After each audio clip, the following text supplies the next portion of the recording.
maple syrup. Good morning, everybody. We are live once again from the DreamHack Zowie Open for the WCS Circuit Summer Championship. This is day 2 of 3. We started with 32 players. We're down to just 16. By the end of today, we'll have just 4. Thank you to our sponsors, Zowie, Razer, G2A, Monster Energy, and of course, Alienware. And of course, do remember to go on Twitter and hashtag DHOpen and WCS when talking about the tournament. Before we introduce the panelists and before we start talking about today, let's have a look at what you missed yesterday.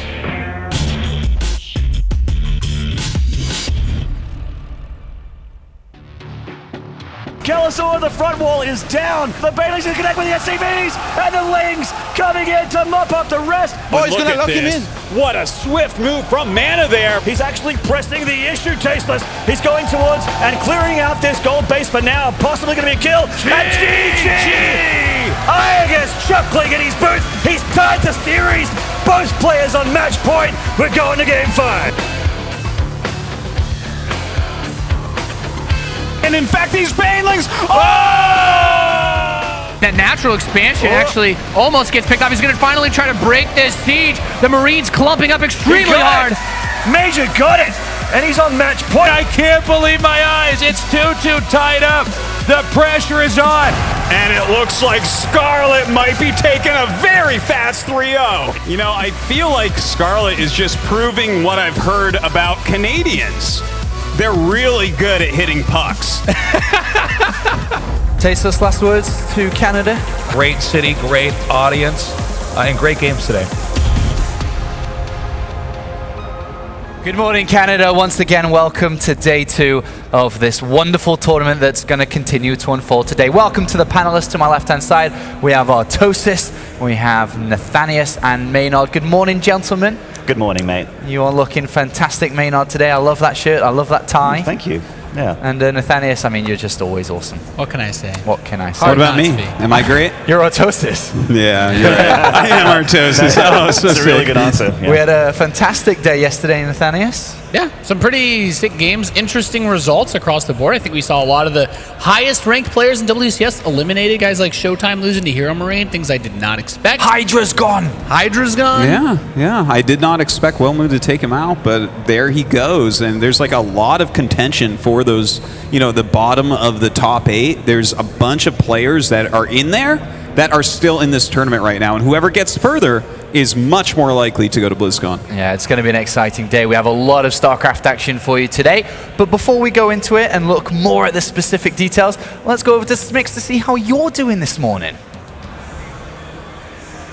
I'm doing great, Sean. Thank you so much for asking. And of course, I am not alone, joined with Rotterdam. So how are you doing?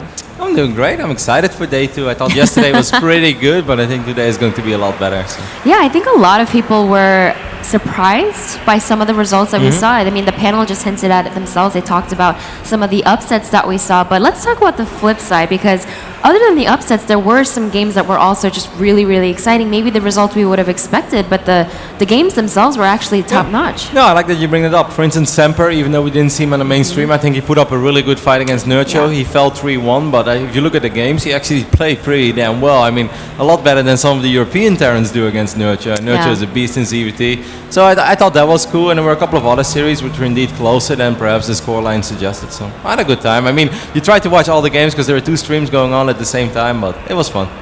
Yeah, and I think my personal favorite was ending the day with Scarlet.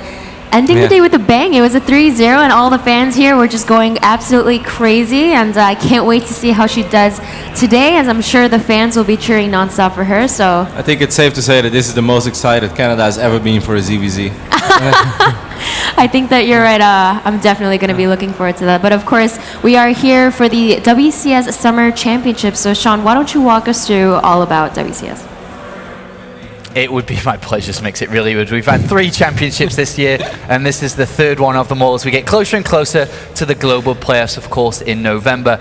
The WCS Circuit Championship, of course, has 32 players that entered this tournament. Only 16 are remaining, who are fighting for a lot of WCS points and, of course, 1 single slot, who will go to the winner of this tournament, who will automatically qualify for the global playoffs. This is where we're standing currently. These are the players. There's a couple of tied positions, Artosis, but it's tight.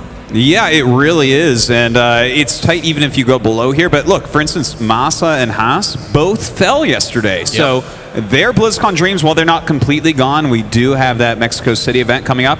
It's going to be very hard for them to get in, whereas Uthermal, Petit Drogo, they are both still in the tournament. So is viOLet, so is a Laser, and so whoever wins or loses these next couple matches is going to put themselves into a fantastic spot. And I think the biggest thing to keep an eye on, especially as you look at Uthermal, who's going to have that rematch against Neeb today, not playing on the mainstream. Is that going to give Neeb the little bit of pressure off that he talked about it at the Intel Extreme Masters Shanghai, as far as can he keep the pressure off and play his A game? I think most people in a straight-up match, you still kind of want to favor him against everybody outside of Korea because he is that good. If he doesn't have the pressure on him, he might be able to move forward. But Uthermal needs those points. He's very close. And then, of course, as we were just talking about, viOLet is on the cusp as well, our first player today. And if you didn't watch yesterday, the brutal format that we have here is the single elimination tournament. So a big bracket where all these players are thrown together, and it's just one game, win or lose, advance or go home. Very simple. And as you can see here, this is where we are now after yesterday's action. And we've got a lot of good games coming today, Maynard. Do indeed. Pretty much everything that you can think of all StarCraft matches is coming up, and you know, we have a B stream today over on Base Trade again, and here we've got Major versus viOLet coming up, which I'm really excited for. True and Harstem's going to be amazing. Yeah, and those are actually the two matchups I'm particularly looking forward to today that are going to be very huge. Like I see them going possibly to 5 games. If not, they're going to be close matches at least. Still a Canadian flag in the bracket, but obviously up against a very, very difficult opponent. Yeah, that is a crazy match, and like the winner of that has to play the winner of Uthermal Neeb, which was the finals of IM Shanghai just a couple weeks ago. So that's what a prize. Yeah. Well, here is the schedule for today. It's viOLet versus Major, True Harstem, Uthermal Neeb, Nurcho, Scarlet. There is the round of 16 games. The other ones will be played on a second stream. And then this afternoon, or should I say 5 o'clock, we'll be going into the round of 8, the quarterfinals, as we look to round up our top 4 players at this Summer Championship. Well, first game then, as you already mentioned, Maynard, viOLet versus Major. Yes. A very, very important game here for viOLet. He's inside the top 8, as we just saw, but he's really got to solidify that position to make sure he can guarantee his spot at the global playoffs. Yeah, and viOLet was looking really good against Kelazor, who really came out all guns blazing yesterday in his TVZ. But Major's TVZ is kind of a big question mark for me. I haven't seen it for a few months, at least. So it's been a while.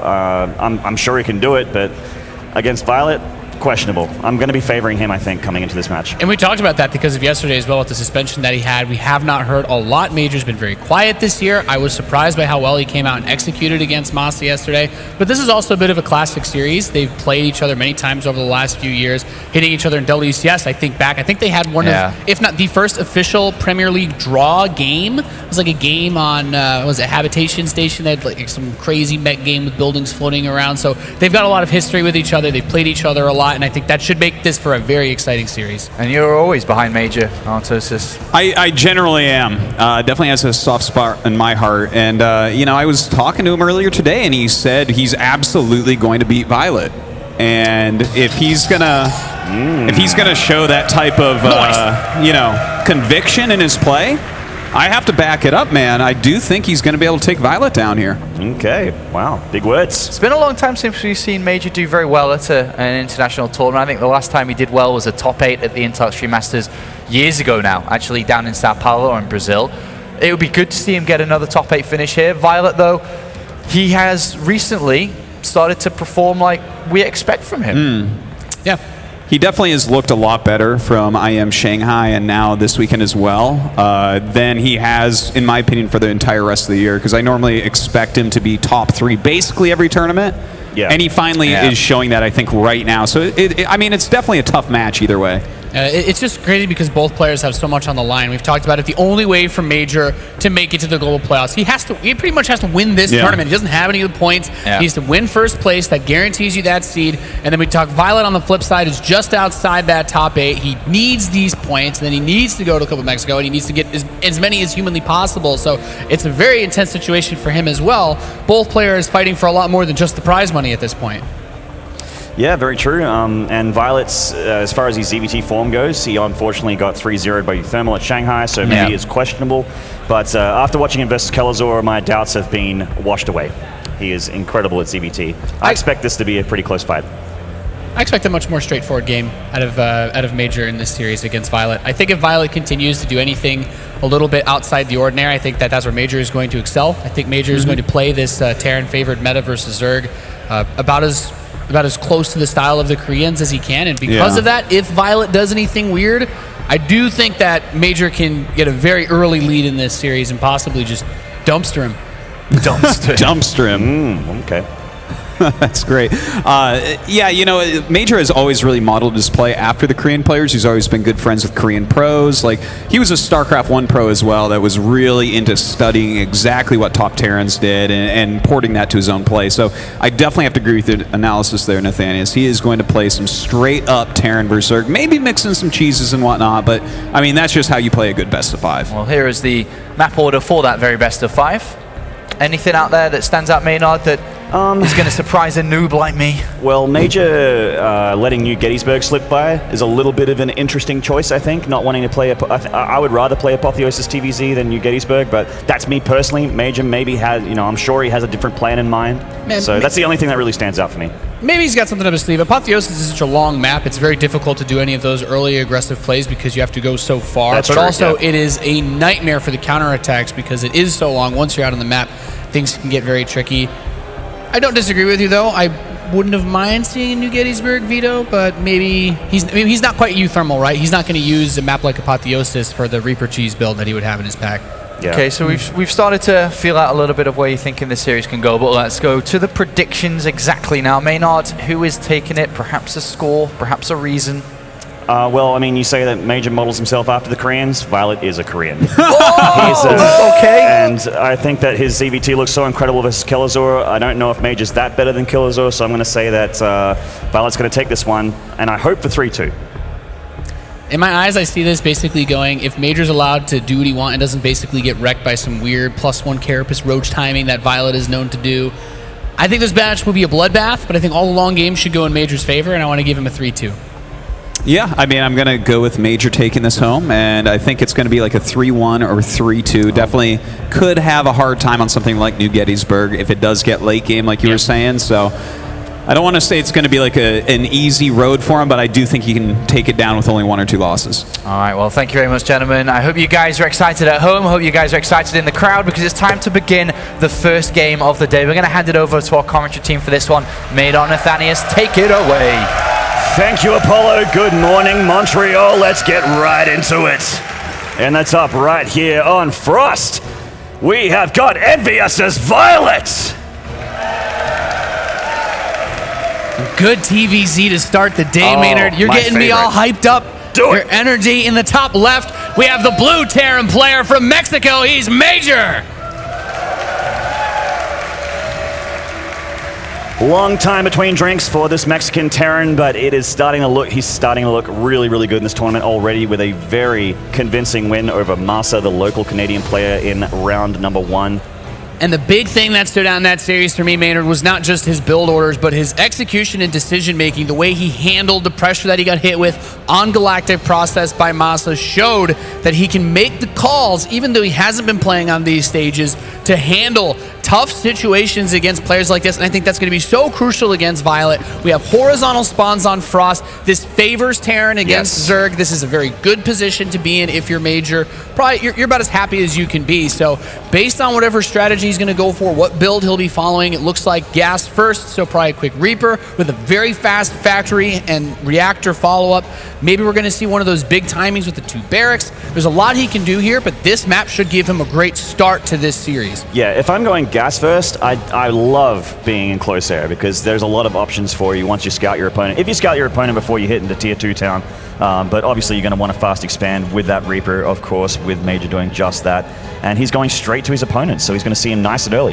Yeah, and you know, not taking any chances, right, with the SCV scout, because the Overlord is going straight across, right? He's going to be able to find out where he is as well. So In this position, usually you want that cross spawn. We talked about it a lot yesterday against Terran. If you have that cross distance, both watchtowers make it very hard for the Terran player to get any harass across to you. But there's not any Zelnaga watchtower that's going to be able to spot a drop going over to viOLet's base. So Major comes in, he sees, okay, well, your creep is already out from your hatchery. You didn't go for any fast pull. I don't have to worry about any, crazy lings running around the side to cancel my natural expansion. I don't have to worry about some sort of weird speedling rush. The most that you could do is get your normal speed, and then maybe start up a Bailey Nest or a Roach Horn, because you are viOLet, you're prone to doing some of these more aggressive styles. Yeah. But I think that if Major just plays straightforward and straight up and keeps his Reaper alive and can see everything that's going on, he should have all the tools in the basket necessary to handle any strategy viOLet throws his way. And he's doing a great job here with this Reaper so far, barely taking any damage, touching up those lings, killing a couple in fact, and it's going to be up to, I was going to say, do you feel Hellions here? And it's absolutely going to be 2 at a time coming out of that factory as he switches that over to the front there. And getting the starport behind this, and considering these spawn locations, I really like that decision to go for Hellions. Yeah, I love Hellions in this spot. It's really one direction to get him, but great snipe on that Reaper. Picking that off, that does give you a lot of utility for moving queens out of the way when those Hellions come out. We've seen a lot of Terrans use the grenade, push the queen wall out, get the Hellions inside the natural or the main base, but he's going to continue to pump them out. And I'm mostly wondering if we're going to see a follow-up here with this medevac. I don't think he got a tech lab for Banshee. We've seen a lot of Korean Terran players going into the Hellion Banshee again, but it's going to just be a Viking. Deny Overlord scouting. If he gets Overlord speed, he won't be able to scout a follow-up, but he's not getting anything that's showing where he wants to go with this yet. No big push. Obviously, no fast stim means we're not seeing any of those fast Marine medevac timings that have been popping up all tournament long. Yeah, and he's already switching up. Doesn't look like he wants to keep pumping out Hellions or anything like that, so he's ready for that bio transition to get those tanks up. And yeah, straight after that Viking, no doubt going to see some medevacs start to come out for Major. Maybe, maybe Fast Liberator, but I don't know. Yeah, it's going to be medevacs here from Major. And I like it. I mean, he's already got the Hellions, right? He's going for the Siege Tank follow-up. If you know viOLet, you know that he is the player in this tournament as far as Zerg goes that's most likely to bring the early pressure to you. Siege Tanks are great for dealing with that. And that's exactly what we're seeing here with a lot of lings out in the field. Nathanius in the middle of the map of Frost. viOLet has...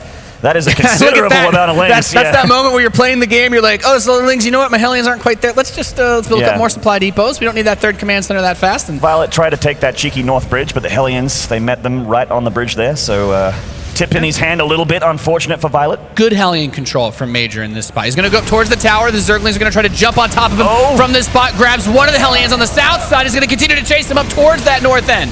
These two Hellions on the left, on the right, sorry, are in trouble. The two of them are going to actually, get a medevac hot pick up there. Saves them for now. Could actually go and maybe touch up the main a little bit, but there is going to be a hard position, One of those Hellions is like basically just shove it over and it'll break, so not too much else to be done there. 1-1 is on the way, though, so as this game goes longer, this is already a nice start for viOLet because he hasn't really taken any worker damage, and getting his upgrades this much faster should allow him to win any straight-up fights. And we also have to consider he hasn't even started stim or gotten extra barracks yet, so he starts his third command center out on the map. This is a very exposed, stretched out Major, and this Overlord, if he sees this, he's like, well, you don't really have Hellions anymore, man. If I had some lings on the map, I could really do a number on this base. Well, yeah, he's just a few millimeters away from seeing that third CC of Major, which is very naked and very easy to run by with lings for a while before he walls that in. And we see that Major's going straight into Liberators after only a couple medevacs. So he is ready for the next stage here. And viOLet, 2 tanks. Yeah, lots of tanks coming out, or just the 2 tanks coming out. Yeah, they're not, neither of them Siege, just kind of bringing him out with the medevac. I guess he wants to just get these over to that third. Maybe so many lings. I think he's thinking about what we were just talking about, the possibility of those lings just rushing straight over to that exposed third. He just sieges at the watchtower, but I love this viOLet's just, well, I don't have to go by the watchtower. I can just run around the left side. There's plenty of room on Frost to go wherever you like. Major is starting to pressure as a lot of those lings are out in the middle of the map. Plenty of them left on the creep, though, with a ton of queens. There's way too much from viOLet here. Major needs to pick up and leave. Yeah, very weak push out of Major. He's going to land his Viking to try and help deal with this, but the third base has been shut down. It is still under fire from those lings, but it has not been finished. He cannot lift it up. The Zerglings are going to go for this round. Canceling this would be huge, and the Siege Tank splash is actually going to help hurt this as well, but he's forced to cancel it as the lings continue to chase. Brilliant move from viOLet, already taking an early advantage in this game, and he's just getting ready for the next stage. 1-1 is about to finish. Major's forced to pull a bunch of SCVs out of the natural to repair this wall as well. A 2-base Terran against a 3-base Zerg now. viOLet has everything he could possibly need. A macro hatchery going up. His 1-1 is done. 1-1's only just now starting for Major. The third command center is only just now beginning again. Stim pack isn't even finished yet. And the creep spread, because of these spawns, we talk about the advantage for Terran. It's a very close jump when you're going from medevacs to the Zerg's base, but it also requires a lot less creep tumors to get the halfway point of this map. That's right. Major getting rid of that tower from viOLet, giving him a little bit of vision. He really wants that, but the Queens, they got something else to say about that, Nathanius. The creep is nearly there as well. And once the creep's sort of all over that watchtower, it's very hard for the Terran to ever take it again. And viOLet, we're seeing it happen again. He did this against Kelzor. It's kind of an anti-meta, going for Ling Bane Muta, the heart of the swarm, bread and butter ZvT unit composition, which is made a little bit difficult by the introduction of Liberators. But still, viOLet has pulled it off to great effect in these series yesterday. It is a bit weird because that dynamic just goes in such an odd sort of manner, because you talk about, you see, you know, the Liberator is very strong against those sort of mobile styles, but then you also want the medevacs because you need to drop, right? You need to put the pressure on the Zerg player. You can't just let them run up with all these upgrades, go straight up to their hive and get Ultralisks out, because then your Marines aren't as effective anymore, and you have to start to slow the game down with ghosts and whatnot. But viOLet takes a lot of map presence. He has pretty much everything that he needs for this stage of the game, and he's basically just saying, well, you know, Major, you want to attack me with worse upgrades and a smaller army on creep? Go for it. Yeah, sure, man. Please do. It's exactly what viOLet wants. He's going to have a lot of creep in the middle of the map here, and Major's forced to take the south tower and just sort of walk around there. The Queens are already in position, ready to drop a bunch of tumors, ready to snipe medevacs and bat away those Marines. The Lings and the Banelings coming to reinforce as well. Major looking for a hatchery kill here. He should be able to get this one. There's a lot of Lings coming up here. He's going to go for the surround. I mean, Baneling speed isn't ready yet, so he could jump up towards the third. That is a lot of Lings. viOLet keeping insane amounts of units on the map. Yeah, he's got a ton of Lings here. A bunch of Banelings as well. They don't quite have centrifugal hooks. Just about to finish in 4 seconds here. Major deciding that he's going to try and hit 2 places at once, and I like this decision. Major's unit composition, his unit control is amazing. His multitasking is great. Why not use that to effect? Yeah, this is really rough for him, though. He's going to come up here. He gets one of the Queens, trying to pick away at these creep tumors, but a great Baneling connection, as you just pointed out, from viOLet. But he's like, I can't even limit third base. There's creep. That is so annoying as a Terran player. I know those feels. Sure you do too. Plenty of creep all over your third. And this is already like a disgustingly late third base. This is absurdly long delay on the economy of Major, having the third canceled, but then he built it in his main. That's an extremely long flight time over to that. I mean, that's like coming from Australia, Maynard. Yeah, it's a long trip. A long trip indeed. Can't wait to go home one day. But we got this 2 dropships here from Major looking for an opening at the top, and unfortunately mutas are on the field for viOLet. That makes medevac drops a little bit tough to do. There is plenty of room to maneuver, but you can get caught out, and it's always a risk, and Major losing the middle of the map again to viOLet, and these medevacs are in big trouble. Taking all of these fights on creep, because there's so many Queens pushing out those tumors, makes it incredibly difficult. I mean, not having all the orbitals in position as early as you need, it also limits your ability to scan, because that command center is flying through the sky. And there's still so many more creep tumors that can easily replace the ones that are being pushed out towards the center position. But I believe that third command center has finally been landed. He's going to be finally able to get some SCV production on and get some mules rolling. And he's trying to make the drop play work. I think the infestation pit is done, so now it becomes that game of chicken. Is he going to go straight up to the hive, or is he just going to build a big army and try to fight against Major? Yeah, he has a couple choices there. Oh, lovely pickup there for viOLet, getting the fuller medevac. And this one's very, very low. Yeah, easy peasy. One more glaive from the mutas, and that goes down. Major with a bit of pressure here. Widowmine's helping out a lot. But there's a reinforcement for viOLet from the top. So many Lings and Banes. It's 1-1 versus 2-2, Maynard. His 2-2 isn't done yet. It's like 30 seconds away. So without that, taking a fight against Ling Bane it's not something that's going to work well. You need an insane amount of Widow Mines to compensate for that upgrade discrepancy. And viOLet is, in fact, going to go for Hive, answering that question from earlier. Widowmine's dropping here. They connect with the Banelings at the front, but there's still way more left over for viOLet. The Muta's coming up the ramp as well, targeting down those medevacs. And Major is in so much trouble, he retreats back home, but the Banelings just roll straight on in. The wall is open, and goodbye, SCVs. He guts the third, cleans up the natural, and 42 SCVs later, a triple drop to counterattack may not be enough to pull this one back in for Major as the Lings swarm over this army. viOLet taking game 1, close spawns on Frost, and that is making him look real strong for this series. A phenomenal start to this match for viOLet. I have to say, the build order from Major did not seem extremely committed. The one thing that his first startup had as a follow-up was that medevac drop, but lost the 2 Hellions out on the map. The 2 Hellions he had left over were extremely weak from that fight against the Zerglings. He had no real ability to put pressure on after the initial Reaper got killed. Just 4 Hellions on the map, and it's not really going to do a whole lot for you. You know, it calls into question whether something like going for Banshees would have done more, or trying to make a faster transition into the Marine play, but He made that push with like 6 Marines and 2 Siege Tanks when they were like 8 Queens and 20 Speedlings. Yeah. You can't break a Zerg like that. That's right. I mean, Major was kind of going for meta, and viOLet went a little bit different there, going for favoring very quick Ling upgrades, getting those quick melee upgrades, and going for a ton of Lings, and really just taking map control around from Major. I mean, Major couldn't take any map control in that game. He never, I mean, he had the tower for all of like 30 seconds, I think. Yeah, I mean, he tried to take that position, but he could not get anything done. That was extremely well played, and I have to mention again the upgrades that viOLet had. The entire game, every single fight that you saw in this map, even right now up to the very end, 2-2 is not done while he's trying to kite these Lings and Banes. They're surviving an extra hit every single volley that he throws, and by the time these upgrades are done, I mean, as Todd would say, look at the supply. Yeah, look at the supply. 52 to 92, and it's in his base, killing all of his SCVs while the Hive finishes. Everything came up. Everything went perfect for viOLet in this game. Having that upgrade advantage against Terran is so nice when we think back to the old days of, Mutaling Bane versus Marine Widowmine. And that's, usually the Terran had the upgrade advantage. Not the case here. A lot of Zergs want to go for Roach Ravager and ZvT. It is very, very standard to do so. It's very, very strong to do so, so why not?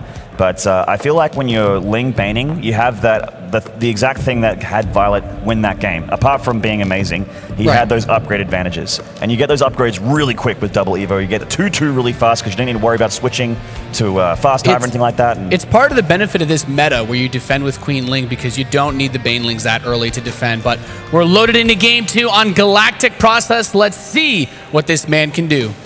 In the top right, winning game number 1. Will he win number 2? This is viOLet. Looking fashionable as ever. He is a good-looking man. Hitting the gym, those sweet shades. In the bottom left, his opponent down 0-1. Invasions Major. One of the greatest foreign Terrans of all time. Unfortunately, having a bit of a forced break, but he's back. He's looking good. Quiet year for him. A lot of people hoping to see him carry that foreign Terran torch. As it's been interesting to sort of follow that foreign Terran banner that's been carried around this year. Also looking at the suspension that came into players like Marine Lord, Euthermal has taken up that mantle as of late. He's been the Terran, and he plays such a different style than all these other guys. The torch has passed a few times in 2016, I feel. It's, maybe towards the end of 2015 it was Bunny. And it hasn't been consistent. We talk about the Protoss players. Everybody's behind Neeb this year. Zergs, everybody's behind Nurchio for the most part. And there are contenders here and there. Don't want to obviously dismiss the other great players of this tournament, like Scarlet. And I would say like Showtime, but even he, with the weird results we've had, has already been eliminated. But having a great year himself. Yes, indeed. Already having that global playoff seed, making him feel pretty good about the end of the year. Ton of money up for grabs there, and glory is almost more important. We need a Terran to secure some further positioning. The only Terran in the top 8 for the global playoffs outside of Korea right now is Polt, who secured himself with that Katowice win. So this is an opportunity here. If Major can bring this back, if he can make the run of his lifetime, he's basically contending with Euthermal at this tournament for trying to bring that Terran banner home. That's right. And rocking the single gas here with this opening as he goes into the factory. And so not going for any quick banshee or anything like that. Just going to be pretty much, I'm going to feel Hellions again here from Major. I think it is something that he loves to do. It's a very solid opening versus viOLet. And viOLet is a scary player in that you brought this up earlier. We talk about how many players go for the Roach Ravager sort of build. viOLet is someone that's known. We saw it yesterday. The heavy Roach play with the early speed. It's something he's been doing for years now, and it keeps him as such a threat because you have to consider the possibility that he throws that in your face. But then, as we saw in the last game, he can turn it on a dime with the speed links. He can clean up your aggression without having to go for the Roach Warren. Didn't even build a Roach Warren in the last game. And ZvT is changing before our very eyes. Like at the moment, the meta is changing a little bit, which is really great to see. One of the reasons why it's my favorite matchup is that it just changes as the game goes on. People start to figure it out. There's balance changes. The queens are a little bit better now. Mixed drops a little bit harder, but I mean, it's definitely still possible. And we've seen that in terms of, and I'm wondering now with that, this tech lab that's being built by the barracks next to the starport, perhaps we will see some Banshee action this game. And it's weird because the range, it also helps with the Queens against the Banshees, but because, the Spore Crawlers maybe aren't being built as much, you can actually play around that with Cloak Banshees. Maybe they're not as fast as the Liberators, but if you can play around where the detection is, you can still bully and get a lot of damage done to a Zerg player that isn't diligent with their scouting of what tech path you're going for. Violet already sees the Hellions here, starting to pull up the front of the natural for Major. Sending the 4 across the map. Getting Cloak and Banshee there on that starport. All right, I like it. I like it a lot. This is something that we see a lot of. This has been popping up a lot lately. You can play around this. You could go between that main and that third so easily with your air units. So let's see what he can get done. Major's Reaper's going to go inside of the main base, pick off a Creep Tumor, when the Hellion run by towards the natural, Maynard. Going straight for the drones, not worrying about those Creep Tumors. They're lining up a little bit for Violet here. He's already getting a few kills. Nice start for Major here. He's already got 4 drones, going up to 5 now. Yeah, some good pickoffs. Getting a couple of the Zerglings as well. And those drones clump up, getting the hug on those Hellions, but not too much more to be killed. I mean, 4 Hellions is a pretty expensive investment. 5 drones picked off is nice, but let's see how much more of a punch he can pack behind this. The transition, it's not Hellions. He still has the Banshees coming out, but it's going to be Marine Tank. This is good against any sort of counterattack play Violet could go for. And I actually, you bring up a really good point that the third is a little bit tough to defend, especially against Banshee, because you don't have that creep spread. The Queens aren't going to be down there to bat it away. And it's, it takes a little bit for those tumors to join up. It's getting close, but the Lings running in through the natural. The wall's not complete. Nope, those Lings kind of poking towards the natural expansion. You know, those situations can get messy very quickly. There's a Roach Warren coming in, but once again, we have the double evolution chamber, and Carapace is going to start. I'm wondering, is there a second Evo? Is he going to get both upgrades or just one for now? See if he goes for a Roach range or if he goes for melee. I think we're going to probably see ranged here. That's so what it's I'm definitely looking like Roach Ravager from That's Violet. what I'm wondering. That Roach One's going to time out pretty nicely with the lair, and this Banshee's getting so much work done. This is what happens. He doesn't have that lair done. You know, you talk about it's like, oh yeah, Queen range, so good against Liberators. Like, well, if you don't have detection, Banshees can still kill everything. 8 workers killed. A phenomenal start here. This Banshee's really going overtime on this drone line. 13 workers picked off at the start of this game, Maynard. Yeah, man. She's worth her weight in gold right now, that Banshee. And Major does love the Banshee. Brought them up plenty in his first round game, and he's doing a great job. Amazing start for the Mexican Terran. And it is Roach speed. This is what I was talking about earlier, that +1 Carapace, Roach speed attack. And Major, with his build, is already setting himself up to deal with this because we have a Terran player building tanks so early on. All he needs to do is keep these Banshees in Violet's face, and he should see when the Roaches are coming out. And then if you're Major, you're like, oh, well, all I need to do is not have my tanks caught out in the middle of the map, and you can't attack me. Siege tanks are good units against Roaches. They are quite good indeed, and he can just sit them in lovely positions there, use the high ground if he needs, and even if he needs, he has 2 Banshees out in the field that are almost full hit points. They can come and help defend if he needs them as well. They're amazing against Roaches. But yes, they are. He's definitely going to... Oh, okay. So he's going to move that across the map. He needs to be extremely cautious with how he approaches this attack, because right now Violet is only building units. It's almost an anti-time. You don't want to push into a Zerg player that's getting the brunt of their production out when you don't have too many units to actually get work done here. No energy left on that Queen, and this one Spore Crawler will have to try and get rid of these Banshees. One of them is in cloak range. A couple Queens coming up to help, and this one Banshee gets picked off there. Yeah, very nice pickoff getting one of those Banshees, and we see the Ravagers and the Roaches cleaning up the Marines very easily. Got to save those siege tanks from the Biles. And I think if you're Major right now, you have to be thinking about, how much do you really want to commit to this? Getting caught off guard would be disastrous. One of those medevacs almost getting picked off. The siege tank's getting hit from behind. He's got to go home. He has to leave. Don't lose the medevac. All right, he's able to save both siege tanks. And this kind of what I was talking about, Major. He needs to be so cautious because Violet's only building units. Major just needs to defend, whether he realizes it or not. He's ahead almost 10, 11 workers right now. He's down 20 army supply because Violet is just cranking it up.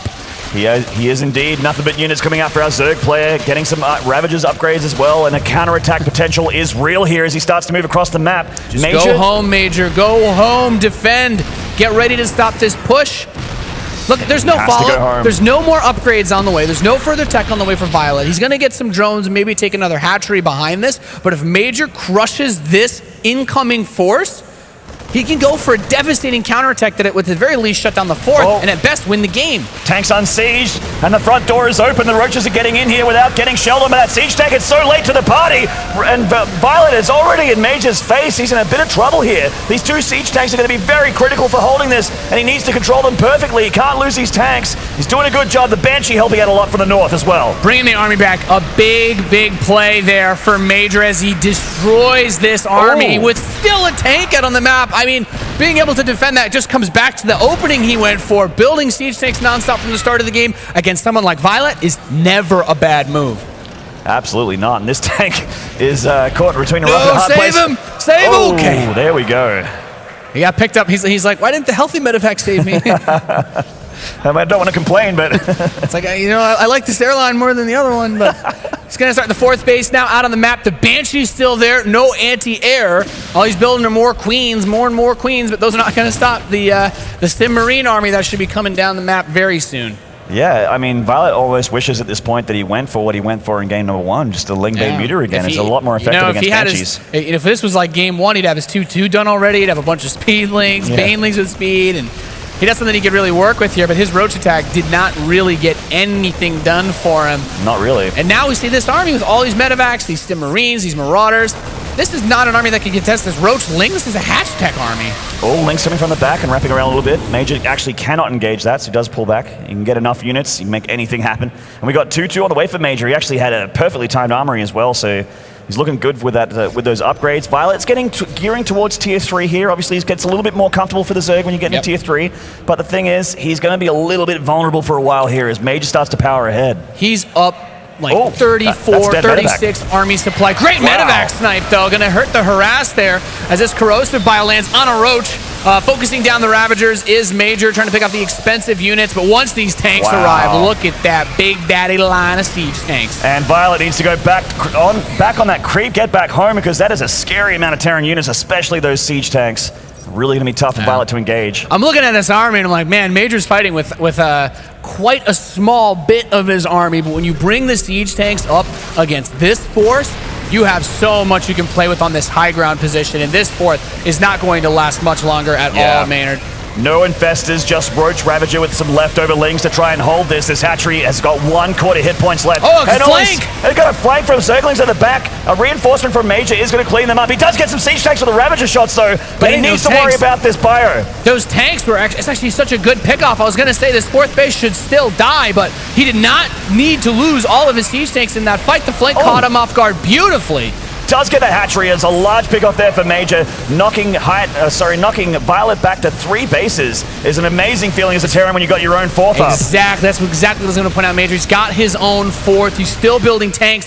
The transition into Liberators is beginning before the Hive even finishes. And that 2-2, that sweet 2-2 is going to be so useful for delivering the crushing blow to finish this game. He is up so far in supply, in upgrades, and tech. It's disgusting. And the Liberators are joining the party as well. Salt in the wounds for viOLet. He's trying to flank, but I don't know if this is enough units, Nathanius. It just seems like too much Terran here. Great save with the medevac on the siege tank. The Liberators, he's missing the bile shots on the Liberator. GG! Major ties the series up 1-1. And never mind about what I said about viOLet in game number 1 and my close spawns on Frost. Surely viOLet is going to be inside Major's head a little bit here, but Major played a very clean series there, getting rid of viOLet before Hive Tech kicked into gear.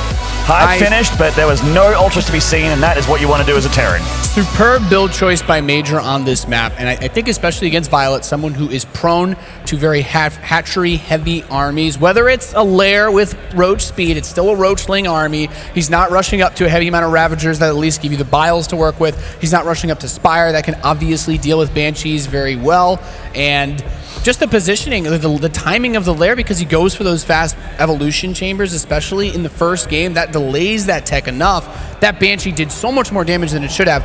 I'd say trading 4 Hellions and a Reaper for 5 drones, like, well, Hellions are really expensive. Yeah, you're not going to use them past that early phase, but killing that many workers early on, it's like, if you've gotten 7 or 8, then you're really happy. But when the Banshee comes in and gets 8 drone kills, your first cloaked Banshee, you're just singing praise, man. Yeah, that Banshee was on fire MVP play of the game. That was the unit that just gave Major the lead that viOLet couldn't claw back from. Yeah, it was beautiful. And then it all came down to viOLet had built everything towards this attack, but this attack was so much smaller than it should have been. I mean, he was 13 drone economy behind where he should have been able to produce this force. 2 of the siege tanks, by the way, are still out on the map during all of this fight, and he's still able to hold on. Look how there was no high ground vision either. He couldn't try to corrosive bile those tanks if he wanted.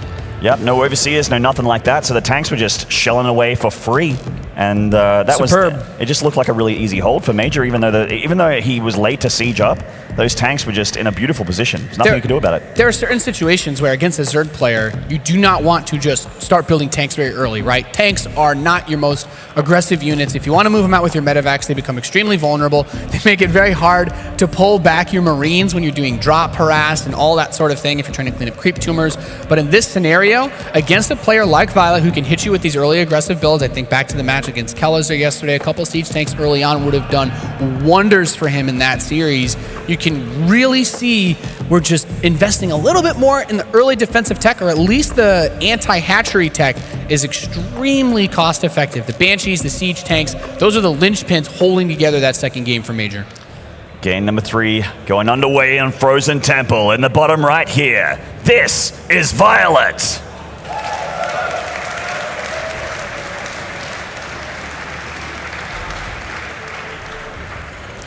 And in the top left position, the blue Terran player tying things up. He's Major. He's back with a vengeance. Yeah. Major 2, the sequel. I'm just going to say personally, I like that Game 2 build so much more than the Game 1 Oh, opening. hell yeah. It's very difficult to get the Hellion harassed in these days. A lot of Zerg players, I think there was a time where we saw a lot of that earlier. I think it was like maybe Bjorn or someone who kind of got this thing going where they would somehow slip these 4 Hellions with a drop quickly into your base, but that kind of fell off pretty fast. It's not something that I've really seen a whole lot recently, but the Hellion Banshee has started to work precisely because of that. You rely so much on Queens, you don't consider as often that, but pretty quick spawning pool from viOLet. Maybe going to try to deny a Reaper expand here. Yeah, I mean, no gas. So. Frozen Temple can be one of those maps where as a Terran you can make a lot of Reapers and be a little bit cheeky, but I don't feel like Major's that kind of guy. So viOLet's getting hatched first. I mean, pull first is a little bit safer, but obviously it takes your... I think about this in the context of this map has such a short rush distance that what I imagine viOLet wants to do is build just 4 or 6 quick lings, run them around the side of the map, kind of like we saw in, I think it was actually Kellezer versus viOLet yesterday. There was a TVZ yesterday where something like this happened and the lings actually ran straight into the Reaper, which was unfortunate for the Zerg. But you just run around the left side and you try to cancel this command center because the link should be showing up around the same time that Reaper arrives at the Zerg base. This is why this SCV scout is important, because when Major sees that this hatchery is not done yet, this hatch should be done by 2 minutes. It's like, oh, well, you probably have lings out on the map. You should keep the Reaper home. You should not move the Reaper out of your base if your SCV scout's a pull first build. There you go.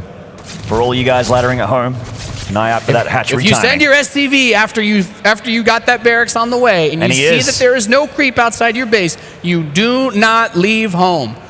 And he is patrolling on the top of the ramp here, looking out for those lings. They are, of course, taking the path less known here. Yeah, and he shouldn't, even though the Reaper is kind of out there a little bit and he might not see the lings approach the command center, he can still very easily deal with this. He's looking for them He's now. not even going to move the lings in because he's like, oh, well, the Reaper's there. He's like, I was waiting for that to show up so I could throw my lings in your base, man.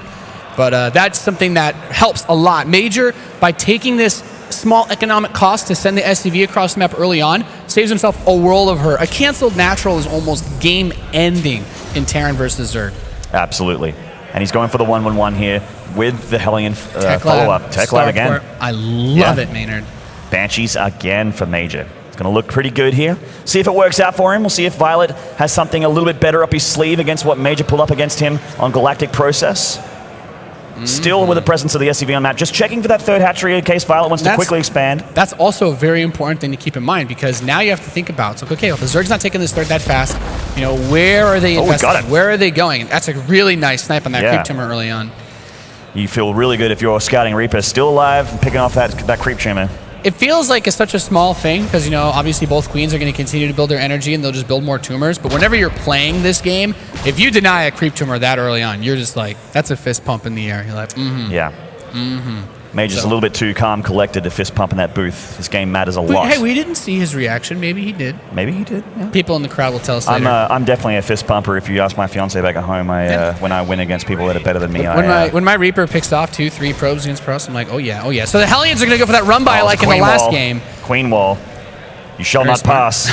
That's a good way to stop it. This map has a much tighter choke in the natural, but the Reaper back in the main base drone kills. is going ham. He is getting drone kills as well as keeping that creep trooper. Does pay the ultimate price, but that Reaper has been a big hero for Major so far. 3 drones is not okay for a Zerg to lose against that. You move the Queens to stop the Hellions. Sure, the Hellions could have killed more, but that's something that you have to be prepared to play around. That Reaper got a lot of value. It also tells you things, right? If you're in the main base, you're seeing things. Oh, there's no Baneling Nest Roach Warren here. There's no lair here. My Hellions poked the natural, no lair yet. So in his mind, he's got to be thinking, okay, there's actually no possibility for detection. Cloak might have been nice here, but unfortunately, Major didn't research it. Yeah, obviously if he had Cloak, he'd be in a much better spot with his Banshee harassment. Queens are in position, this one Hellion picked off very easily by viOLet, and this Banshee doesn't really have an opening right now because she doesn't have that spell. I don't know what made Major decide that Cloak wasn't the right call here, but I will say that with Queens having 8 range and Banshees having 6, you really aren't going to ever get much done with Banshees outside of defending against Roaches unless you get Cloak. It's a little odd. Yeah, I do think that going for Cloakless Banshee, unless you scout a Roach Warren, like maybe he thinks there's a fast Roach Ling, then a Cloakless Banshee is good on the defense, but you shouldn't really ever do anything against a Zerg without Cloak. And viOLet is going for his game 1 build here. Back to the Ling and Bane. Baneling Nest going down there, melee upgrades going up nice and quick. Major's not started his upgrades yet. No, he's going for an Armory, double Liberator, and more Hellions. I think we're going to see a Liberator Hellbat push, and that lack of a Baneling Nest could make things a bit spicy here. I think you're right, and I think Hellbats are obviously incredible against Zerglings. Probably the best thing that Terran has against Zerglings, and the Liberators are going to deal with anything that comes out of a Spire, but I don't even know if we'll see a Spire. Yeah, he's going to make a play in the space. Whoa, he's actually going straight into ship weapons, so we are going to see something really weird as far as follow-ups go in this game out of Major. So the Hellbats are going to roll up towards that third. The Baneling Nest has just finished, but without any Banes on the map right now, how much will the Hellbats get done? Liberator sieging up in the main base.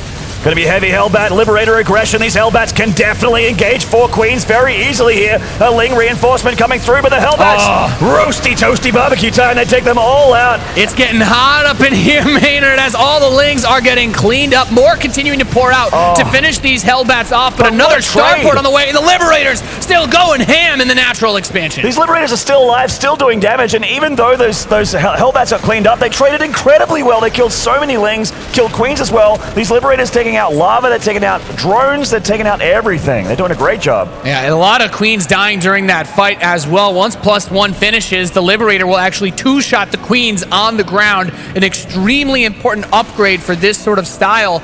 I mean, we haven't seen it in so long, but because of the lack of lair tech, it's not like he has to worry about Corruptors. These Liberators are so sick. Oh, he's killing more lava, more eggs here.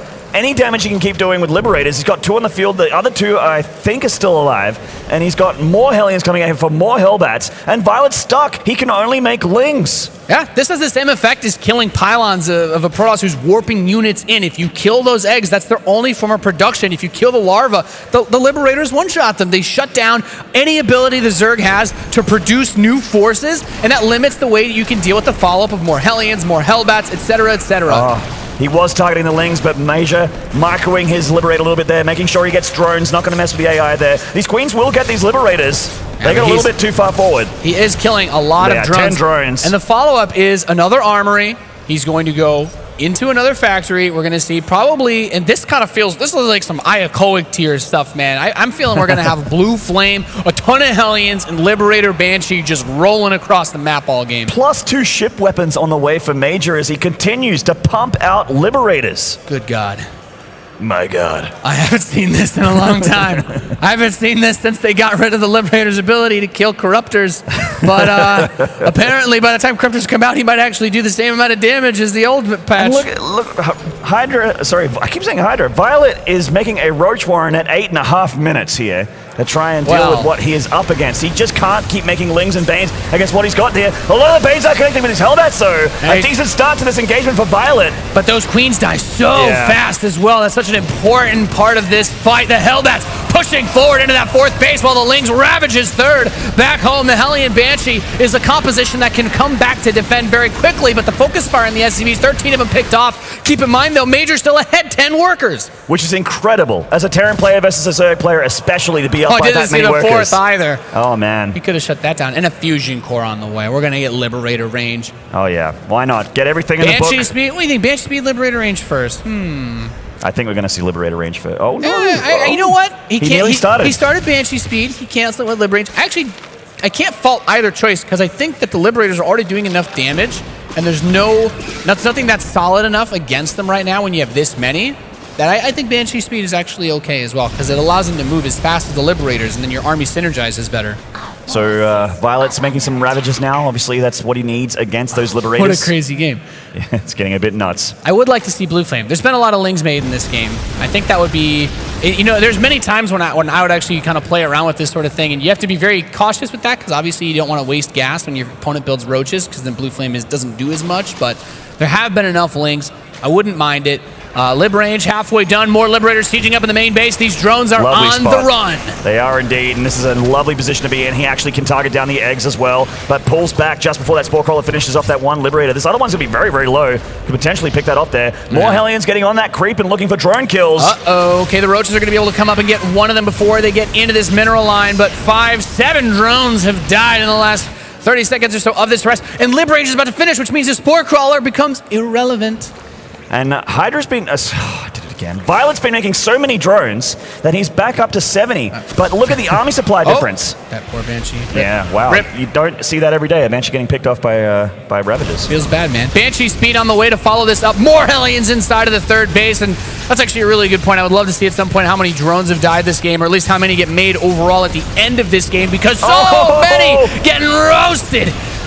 Roasty toasty, a lot of drones going down. Oh, wow. 49. Well, that answers the question if anyone wants some barbecue.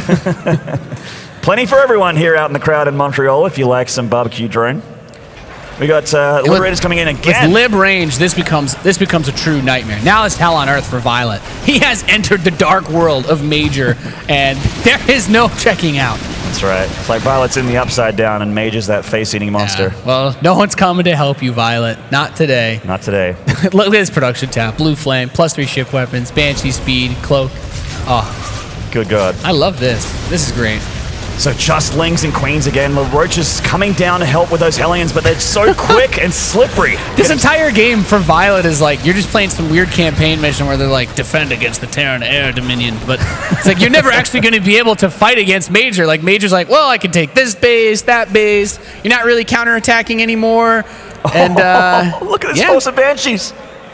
That is an anti-everything Banshee. Air Force One rolling up on you, fourth. That's what's happening right now. Planetary Fortress there to lock down the economy. And see you later. Goodbye. That DPS though. Yep. When the Banshees hit just right. And the Queens are transfusing, but they're all out of energy. That's it. See you later. And viOLet, things going from bad to worse. He's trying to make Corruptors. He's getting 11 of them out now. Obviously, they're going to be great, but I think they're a little bit too late, Nathanias. And you know what? Those Corruptors don't have the Carapace upgrades, so the Liberators will be able to wreck them as well. You can't catch the Banshees, by the way. They move faster than everything you've got that can detect them. They move faster than the Corruptors. So, this is just air tearing. Good luck, I guess. Yeah. Look at that. He's got a 3 Evo chamber wall, too. That's the please stop running Hellions into my base wall. And these drones just parting here, just long distance mining from that third. It's just been eliminated by this Banshee force. I'm trying to think now, what's the finishing blow here for Major? What does he do? Do you think he builds like a BM battlecruiser to do it?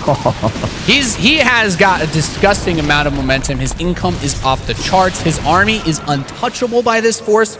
And just to put into context, the Liberators are going to have +3, which will allow them to do more than their full ult damage. The Corruptors without any Carapace upgrades are extremely vulnerable to the Liberators. If you guys remember the old days when Maru was busting this out, you can one-shot 40 Corruptors with 20 Liberators. We're going to see something like that again here. I feel like viOLet's going to feel like he's a few seconds from tapping out as he loses that third hatchery for the third time. This has to be a super... Like, if you're a Zerg player, this has to be one of the most frustrating things to play against. Air Terran is actually extremely frustrating as a Zerg to face. I've heard it from many people. Oh, it's fun to play, but my God, it is frustrating to deal with a Zerg. And we see viOLet scrambling to try and deal with this, and Liberators are engaging Corruptors and winning! That's right, he's got the Vikings to back him up too as the Banshees rip apart the Queens. GG, Major goes up 2-1 in this best of 5. That is exactly the kind of game I needed at the start of this game. He gave his earbud a little bit of a victory twirl there, a little bit of a lasso twirl.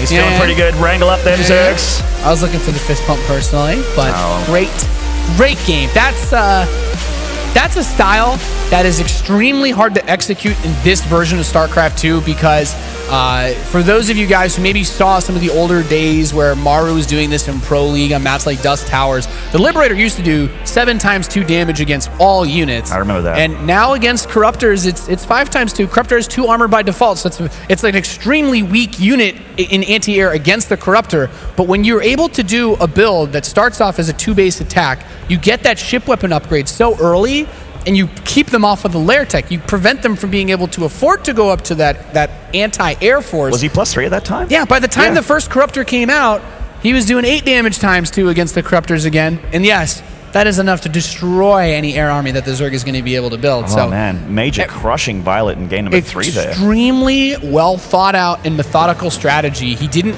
try to do some turtle build. He was just nonstop. I'm going to hit you fast. I'm going to hit you hard. And by the time that you have anything that can deal with this, it will already be too late. Desperation transfuses there from viOLet as the air army of Cloak Banshees of Major just decimate that third. And that's not the first time that third died either. Nope. He finished off again with more Banshees and then the Hellbat run by again to take out the third. And this nothing runs by this many Liberators. No. Way too much freedom for those Roaches and Ravagers. They are not going to pass that. So Major going up 2-1 now. After that first game, I think his build choices have been so sick, so cool to see. I would be surprised to see anything like that again in this series, but I'm already satisfied. I got my fix on freedom today, Maynard. Well, can you get too much? In the top left here, in a rough spot, this is viOLet. Channel for him if you want to see this guy move along. And the answer to that question, Maynard, is no. No, never too much freedom. Or maple syrup here in Canada either. In the bottom right position, we have the blue Terran leading 2-1. He's Major! And he is going gas first here on King Sejong Station. This has been a cool development in Terran versus Zerg meta. This is something that started in the last month or two ago. And usually gas first builds have been reserved for Terran versus Terran and Terran versus Protoss. And the reason why is you want to get the fast second gas, but you want the factory as fast as possible. That's not how this build is used against Zerg. What this build does is you still go for a Reaper expand, you still get the command center after the Reaper, but it allows you to start your factory and the reactor right as the Reaper finishes. So you have the fastest possible follow-up at the expense of not being able to build more than one Reaper and not being able to get that one Marine that a lot of Terran players used to build to deflect either, you know, a two-ling poke or an Overlord scout. Yeah. So it just gives you the fastest follow-up that you can possibly get. I like this build a lot. It's one of the things that leans better into the Hellion Banshee that we've been seeing a lot in this series and that we've been seeing a lot in Korea as well. And I'm starting to feel like, you know, with Major adopting from the Koreans, obviously he's going to, like most Terrans at the high level, adopt his play after those Korean players like Maru, like TY, all those guys that like to do this kind of thing. And he's going to low ground expand here. This is something that viOLet, when he played against Kelazor on this map, he went for a full first to try and deny the low ground expand. And this particular game, though, viOLet's got his hatchery out nice and early here. Yeah, that's an important thing to mention as well. King Staging Station was one of those maps back in Heart of the Swarm where Zerg players would go for pool first, just try to run around the side because your first Overlord would usually run past where the Reaper was going to go, so you could just avoid it with your Lings. But obviously that's not the case this game.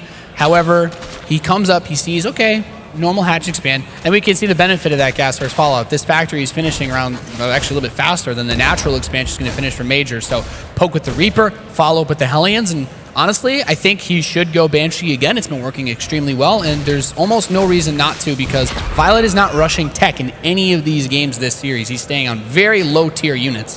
If it ain't broke, don't fix it. Keep doing it. Keep bashing it out. Could be an easy 3-1 from Major, but that's getting ahead of ourselves. We do see that single Hellion coming up here, favoring Marine production here instead of Hellion production.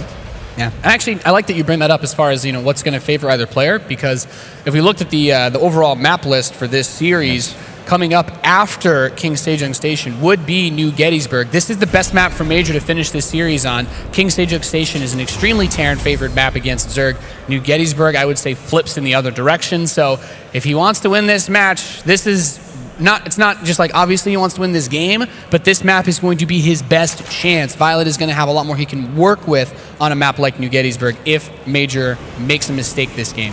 viOLet already positioned for this Reaper and not getting much information at all. Slings are just going to sit there and just park it.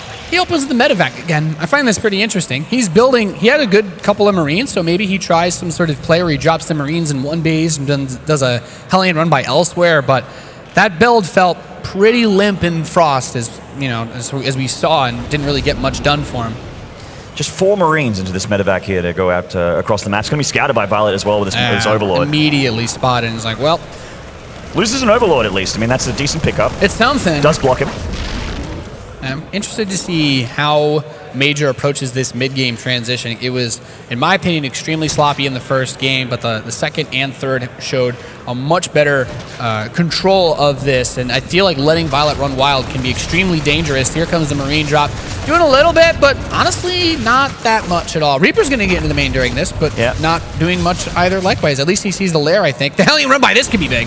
Here we go, Hellion run by going through there, sees the wall as well, sees the Evo Chamber, the Roach Warren, so he's aware of the tech, and he's getting drone kills. Ooh. They're lining up very nicely here. 8 drones, all right. Very good. That's something. That's very good for Major in this spot. Now he's spending his larva on these Lings to counter and get his forces up to deal with the Hellions, but at the same time, now the siege tank backup starts, the 3rd command center starts, but that's so important because if he's able to just power out those drones and then keep them alive while he gets those Lings and defends, he's not really risking too much, but the worker count staying even. The longer that those two numbers are close together, the better for Terran.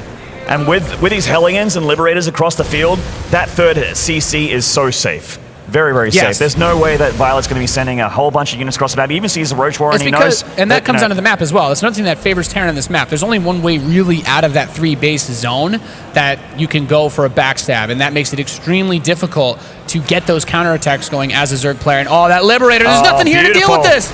Lovely spot here, and viOLet pulling back a little bit late there, losing 4 drones, 5 drones, and climbing. Disgusting. The Hellions are still sharking around the 3rd base. 44 SCVs and 37 drones. 3rd command center finishing up in double engineering bay. Those upgrades are a-coming. And look at that, +1 carapace. Roach speed has not yet started.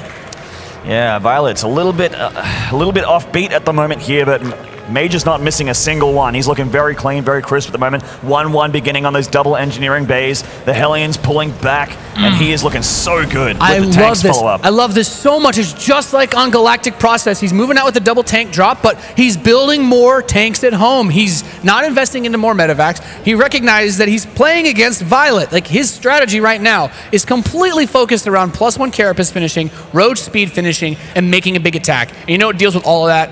Siege tanks. Absolutely. This 3rd, Overlord's dropping some creep a little bit late there. It's already down there, man. You know, it's just rude.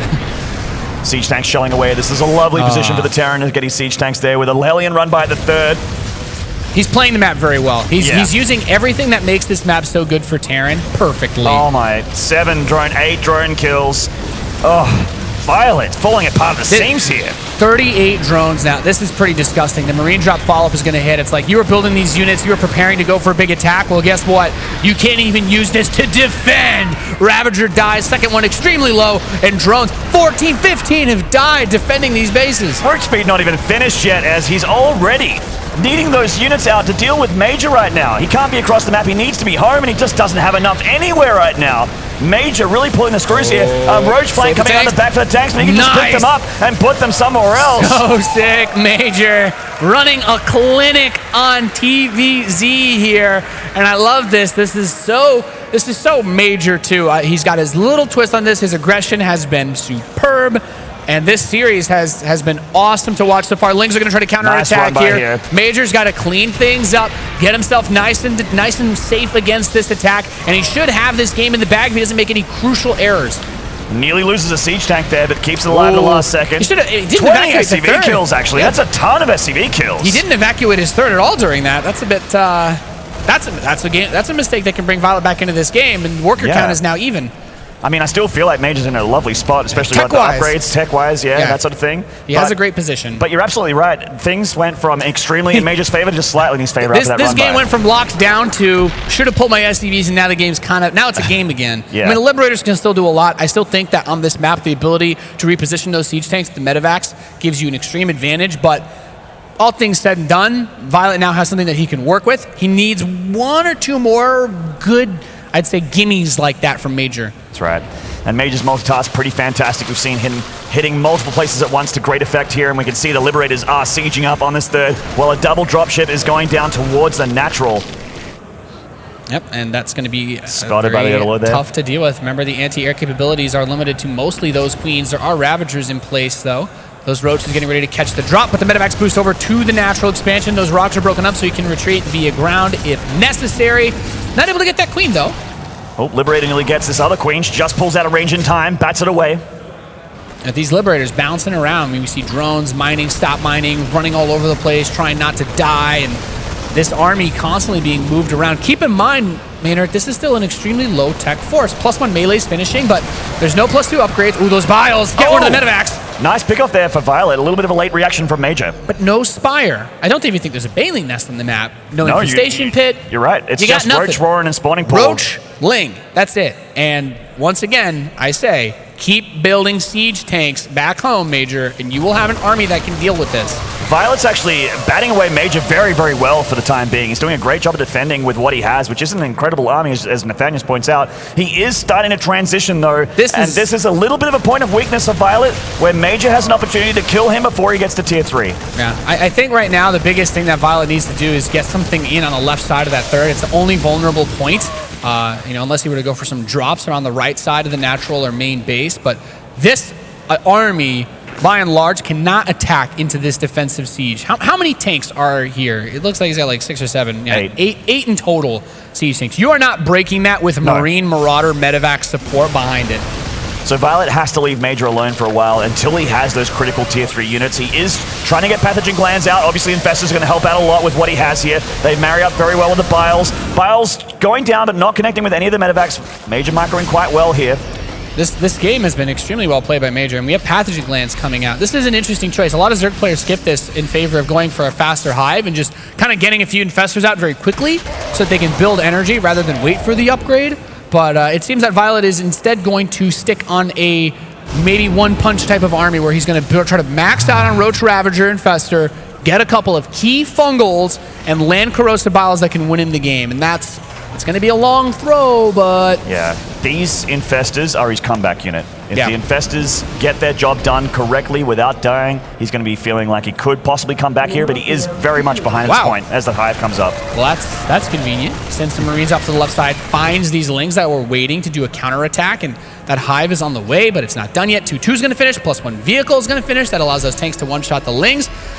Got to be careful with your tanks on siege. I mean, if they fungal, they cannot siege, so I'd like to see him move some around in the Medivac. I don't think Infestors are here yet. Oh, there's one, there's two coming up from the north here. Ooh. So if there's a big fungal on the Medivacs and the Biles all hit, that's going to be very, very rough. Yeah, a lot of those tanks are shooting on the left side of the army, but the army's still ready to chase down on the right side. The Ravagers, with nothing left to tank for them, are getting blown to smithereens. The Bio trading very, very nicely there. He lost a couple Medivacs, but Major still holding strong, and this Liberator's going to be picked up, but not before taking down a ton of drones. Just critical damage being done all over the map by Major against viOLet. This fourth base being pushed in. The Lings are going to come out to try and contest this one last time, but the siege takes in the back, holding it together. The Medivac's ready to keep everything else alive. The Micro back home. He lands a fungal, but the Biles isn't going to be able to get the tanks. No! Two still alive, and another wave of Marines coming across the map as those Liberators are still sieged in his base. And viOLet is on the ropes so hard here. He's broken, battered, and bruised, and I think Major's got this. It's just too much here from him. Once his hatchery goes down, there's nothing left for viOLet, and Major is just rallying constant Terran production across the map, and he is going to snap the neck of the Korean Zerg here. 110 supply versus 23. GG! Major takes the series 3-1. Well played from the Korean Terran. Major is back, and he is looking so good. I just heard you say Korean Terran, Maynard. Well, he played like one there. He did, indeed. Beautiful series out of Major. Absolutely phenomenal. That first game gave me some weird vibes. This game, he followed up and did a lot more with the starport tech that he invested in without going for the Banshees. The Medivac drop, I still felt, didn't get too much here or there, but he saved it for the follow-up with the siege tanks on the natural, the Hellions at the third base, and his Liberator control was superb in a time where they say you can't do it with the buffed queens. So sick by Major. Really well played series all in all. Game one looked so strong for viOLet. Like viOLet was like looking like he was going to stomp this kid, but that's the magic of StarCraft. You pull it in, you're like, I'm going to go for something a little bit different. You know, maybe he studied maybe he knows his opponent very well. Maybe he's just so confident with that Sky Terran build, and it kind of just, I guess, knocked viOLet off his feet there and just kept the momentum going as he went into game 4 and 5. In 3 and 4. Yeah, and we get to see it again here. Just the play where he was able to use the force that he built earlier on, and keeping the Medivacs in play and getting all this work done, because viOLet styles have relied on this Ling Roach or Roach Ravager build outside of game number 1. And that's not very strong when you have the player like this who's going to commit. He's intelligent enough to recognize, if I just build siege tanks, that will deal with most anything you can throw at me, and it's also great to harass with. Your army is too slow to catch my army, and his micro is also top-notch. Yeah, really nice hot pickups there for the siege tanks, and siege tanks were really the unit that won him that game in the end. There, he was, and the liberators, but they definitely did work as well. Siege tanks did a lot of work this game and on Galactic Process. I'm very curious to hear what Major has to say about his series. He's up with Smix. What's going on? Well, I'm sure he's all smiles, Nate, but I'm sure you can tell us for yourself. So first of all, congratulations, Major. You move on to the top 8 here at the WCS Summer Championship, and that is a massive deal, not only because of the WCS points and the increased prize money and all that, but this is the first time you're finally again in the top 8 after, I believe, 2.5 years. The last time was IM Sao Paulo 2014. So, I mean, that's a long, long time. You have to feel pretty good about that. Yeah, I'm feeling very well, and I'm very happy that I was able to win after the first game that I played really, really bad, and then I was able to compose myself and play better the next 3 games.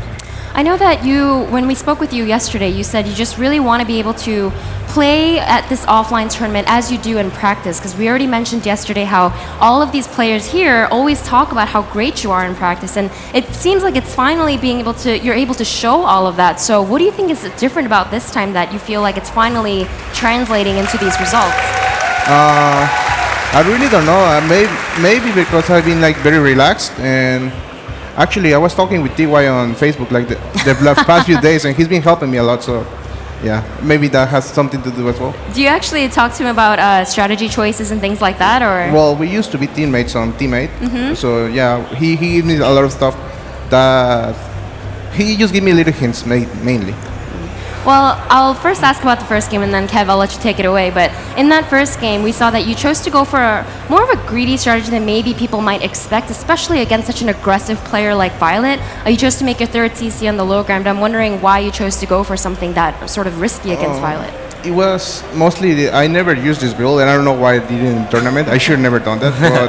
But yeah, making the CC on the low ground is okay as long as you have the map control. But since I lost the map control of my 4 Hellions, then he was able to kill my command center very easily. And since then, like, I was very behind and I couldn't come back. Yeah, I think it was a very good series. I mean, the first game obviously a little bit rocky, and the moment you lose that command center, obviously you're not going to give up because it's not a ladder game, but you know deep inside that this is going to be very hard. I think game 2 on Galactic was just very straightforward. I think you played very well. But I want to talk about Frozen Temple because I know a lot of the Terran fans out there want to talk about Frozen Temple. We've seen this every now and then, you know, this very heavy harass style, obviously like sort of in a mech composition where you harass a lot with Hellions, non-stop Liberators, and then the Banshees. Why on Frozen Temple, and what made you go for it? Well, I studied viOLet, and he doesn't really make over speed, and he doesn't scout very like a lot, and like this build was very popular some time ago, but after the Queen buff and the Corruptor buff, people stop using it, and I think it still works. It's harder to use because you need to mix Vikings and hit like a timing, but it's not bad, and I practice this build, and I have very high percentage of win with this build, but I don't think you can use it like every single game. Sometimes, maybe once or twice in a best of 5 or best of 7, it's not bad. The moment you took the 2-1 lead in the series, you look at the 4th map, it's King Sejong Station, obviously a map that a lot of Terran players feel pretty decent on because it can be hard for Zerg to secure the fort. Your start was phenomenal. I mean, you killed a ridiculous amount of drones. You pretty much kept every single unit alive for the majority of the time. I think by then you already, after the harass phase, where you already like, okay, as long as I don't mess up, I've got this game in the bag. Yeah, I was a little bit worried when he counterattacked and I had no steam pack and like only 5 tanks, but then it was so many tanks that he was able to defend. But yeah, after the beginning, I was like, okay, so I need to play defensive, just take a 4 and slowly like harass him a little bit everywhere and just kill him. Don't let him get like 2 ultras, and I should be able to win. That's what happened. absolute last question. In the quarterfinal, you will most likely, well, I say most likely, you'll definitely play a Terran, but it's either going to be Hero Marine or Marine Lord. I just saw on Marine, no, there's so many Marines, holy hell. Hero Marine, I think, was up Hero 2-1, Marine was yeah. up 2-1, yes, that's where I was going to go with. Does that surprise you, or? Yeah, a little bit, considering, well, me and Marine Lord, we talk a lot, and he was in China playing the GPL, and he was having a lot of problem against Terran in the Korean server, because it's completely different than the normal Terran play that you see in Europe and NA. So I'm surprised, because I would consider that Terran versus Terran in Korea is a lot harder to play, and like it rewards you more if you apply correctly. But Hero Marine is good, so I don't know. All right. Either way, good luck. Thank you. Yeah, I mean, you showed us that you have great TVT yesterday with the 3-0 over Massa. I guess my last question before we send you off, Major, I feel like we do talk to you a lot at these tournaments, but this time you do just feel more comfortable. I don't know what it is. You just feel at ease and things like that. So can you speak to that a little bit? Do you actually feel more comfortable at this tournament maybe than at other tournaments you were at this year, or? It has to be the shorts. It's the shorts. Yeah. So it's the magical shorts. It's a magical So short. maybe you just wear these shorts at every tournament you go to for the rest Well, of not the year. only did I have more of these, but yeah. Okay, I'm glad you have more than one pair of shorts. Well, congratulations again. We'll see how you do, whether it's Hero Marine or the Marine Lord. Marine Lord. Yes, It gets really Still confusing. early in the day, first match. But of course, we have our second match of the round of 16 that will be coming up after this short break. It will be Hearthstone versus Truth, so stay tuned for that one, guys.